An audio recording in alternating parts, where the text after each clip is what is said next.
Hey folks, so sometimes I'll teach a game that has a thematic similarity to another game, or it's based on the same IP, or there's just some flimsy connection between the two, and so I'll do a cheeky little comparison video where there honestly didn't really need to be one.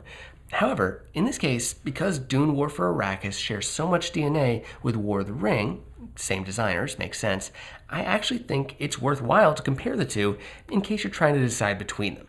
So I'm going to be pitting the two games against each other based on 5 different criteria and seeing which one I think is better. Or at least which one I'd rather play. So this isn't just which IP I like better, it's more about which game ties the story into the gameplay. And while this is somewhat subjective, I also think that it's the easiest of these criteria to judge. For me, War of the Ring takes this one hands down. Every aspect of gameplay in War of the Ring is tied to the story. From the cards, to each nation having different units, to the different ways you can win the game. I always feel like I'm immersed in the story. And while War for Arrakis has put a lot of effort into the visuals of the game, and don't get me wrong, they get major style points for making a game set in a desert look this good, I just don't feel like I'm doing much more than moving troops on a map. So for that, I'm giving this round to War of the Ring. So while the theme category was easy to judge, combat is pretty difficult, though not because they're identical. There are definitely some similarities in unit types, leaders, and the flow of combat in general, but it's in the details where you find some key differences. On War of the Ring side, I really like that every card in the game has 2 functions, one for combat and one outside of combat. This means that the effects you get from them are varied, but also that the choice of using them is a new equation each time. Dune's combat is much more streamlined, where any card you spend is a simple boost in strength. It's fine, but it's less interesting. That being said, the leader abilities and dice that you roll are much more engaging.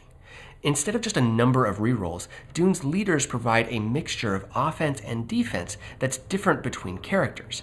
On top of that, the dice themselves are both offensive and defensive, so missing an attack isn't just a total dud. This means that you're much less likely to lose a combat that you definitely should have won due to a bad roll. For that, I'm giving this point to War for Arrakis, but I'd say it's very close. This is kind of a broad category, but in general, one of these games is just a little bit easier to teach and play, and that's War for Arrakis. Which makes sense. It's made by the same designers, and they're building off of War of the Ring, so they've naturally streamlined a lot of the mechanics. I wouldn't call either of these games easy to learn, but Dune definitely feels easier. Also, the way that actions are handled in this game, while very similar, favors Dune in my opinion.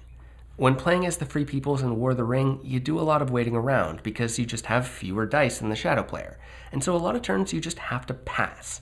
In War for Arrakis, yes, you have a lot fewer dice as Atreides, but you also have a special action that you get to do instead of passing, and that just feels better to play. With that in mind, I think getting War for Arrakis off the shelf is just a little bit easier. Now, some of the reasons that I think War for Arrakis is more streamlined also lead to why I think it presents a slightly weaker strategic experience. Yes, there's a lot less to think about and the gameplay runs a lot smoother, but those gritty edges are also things for me to latch onto when trying to plan my strategy in War of the Ring. Having this wealth of options means that each game gives me vastly different opportunities. War for Arrakis has some good strategy, but because the map is so much more focused, and especially because each side only has one win condition, more on that in a moment, I feel like the choices I make don't change as much from game to game. So for this one, I'm giving the point to War of the Ring. And with our final category, let's look at how you win the dang things. In War for Arrakis, you each have a 10-point track. Harkonnen wins by hitting 10 points, whereas Atreides is going to have a secret objective telling you the minimum positions of 3 different markers that move along that same track. While you can score by attacking the opponent's bases, you're more likely to get points through prescience cards, little one-round objectives that are public, but often pretty attainable. On War of the Ring side, it's also a race for points, 10 for the Shadow, 4 for the Free Peoples, but there's a second win condition. If Frodo dunks that ring into Mount Doom, or Sauron corrupts the Ringbearer before he can get there, that's a victory as well. Now, I actually really like the prescience cards in Dune and how there's a little bit of secrecy about what you're going for. But on the Harkonnen side, it's just a straightforward combat objective. You can't win by Feyd-Rautha killing Paul in that knife fight or anything like that. And while keeping two entirely separate win conditions in your head while playing can get a little tricky, I also feel like it makes for a more interesting game. So for that reason, this category and the title itself is going to go to War of the Ring. I think it just stands the test of time. It's not perfect, but it's the game I want to keep coming back to. But with that being said, if you really like Dune and don't care much about Lord of the Rings, War for Arrakis is a great game, and I would easily recommend it as well. And if you've played both games, I'd love to hear your thoughts in the comments below. Either way, thank you all so much for watching, and I'll see you next time. Bye.